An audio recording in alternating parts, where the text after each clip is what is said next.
ലോക്സഭാ തെരഞ്ഞെടുപ്പിന് മുന്നോടിയായി വയനാട്ടിലെ കമ്മ്യൂണിസ്റ്റ് ഭീകര മേഖലകളിൽ ജാഗ്രത വേണമെന്ന് കേന്ദ്ര ആഭ്യന്തര മന്ത്രാലയം.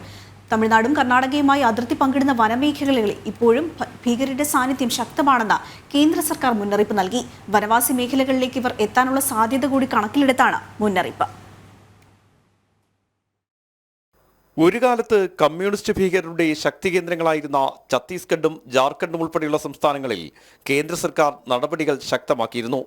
ഇതിനെ തുടർന്ന് ഇവർ കേരളത്തിലെയും കർണാടകയിലെയും വനമേഖലകളിലേക്ക് എത്താൻ സാധ്യതയുണ്ടെന്ന് മുൻപ് തന്നെ കേന്ദ്ര സർക്കാർ മുന്നറിയിപ്പ് നൽകിയതാണ്. ഇത് തടയാൻ അതീവ ജാഗ്രത വേണമെന്നും കേന്ദ്ര സർക്കാർ നിർദ്ദേശിച്ചിരുന്നു. എന്നാൽ പതിവ് പോലെ ഇതിനെ അവഗണിക്കുകയാണ് സംസ്ഥാനം ചെയ്തത്. ഇതിന്റെ ഫലമായി കേരളവും കർണാടകയും അതിർത്തി പങ്കിടുന്ന വയനാടൻ വനമേഖലകളിൽ കമ്മ്യൂണിസ്റ്റ് ഭീകരരുടെ സാന്നിധ്യം ഉറപ്പിക്കുകയും ചെയ്തു. പലതവണ ഇവർ വനവാസി മേഖലകളിൽ ഉൾപ്പെടെ ഇറങ്ങിയെങ്കിലും കണ്ടെത്താൻ പോലീസിന് കഴിഞ്ഞില്ല. ഈ പശ്ചാത്തലത്തിലാണ് കേന്ദ്ര സർക്കാർ വീണ്ടും ജാഗ്രതാ നിർദ്ദേശം നൽകിയിരിക്കുന്നത്. ലോക്സഭാ തെരഞ്ഞെടുപ്പിന് മുന്നോടിയായി സുരക്ഷ ഉറപ്പുവരുത്തണമെന്ന് കേന്ദ്ര സർക്കാർ നിർദ്ദേശിച്ചു. വീണ്ടും ഇവർ വനവാസി മേഖലകളിലെത്താനുള്ള സാധ്യതകൾ കണക്കിലെടുത്താണ് മുന്നറിയിപ്പ്. ആയുധങ്ങൾ ഉൾപ്പെടെ ഇവർ വനത്തിൽ സംഭരിച്ചതായി കേന്ദ്ര ഇന്റലിജൻസും നേരത്തെ മുന്നറിയിപ്പ് നൽകിയിട്ടുണ്ട്. നിലവിൽ തണ്ടർബോൾട്ട് മേഖലകൾ കേന്ദ്രീകരിച്ച് തെരച്ചിൽ നടത്തുന്നുണ്ടെങ്കിലും പ്രയോജനമുണ്ടായിട്ടില്ല.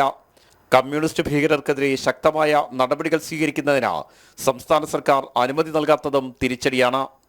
ആർ രാജീവ്, ജനം, തിരുവനന്തപുരം.